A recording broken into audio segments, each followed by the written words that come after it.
In this application scenario, the production line's machinery safety equipment is connected using GuardLink linking technology or Ethernet IP. This simplifies wiring and reduces system complexity.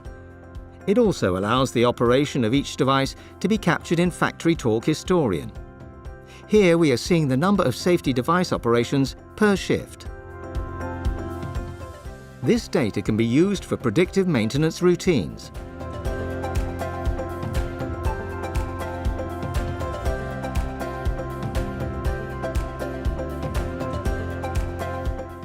Here, the maintenance manager is automatically informed by the system that the interlock switch on the packaging machine in production line 1 is coming to the end of its operating life, based on the manufacturer's specification.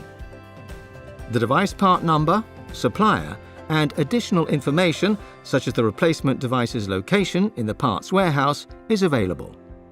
This allows the maintenance engineer to replace the device at the next scheduled downtime, helping maintain overall equipment uptime.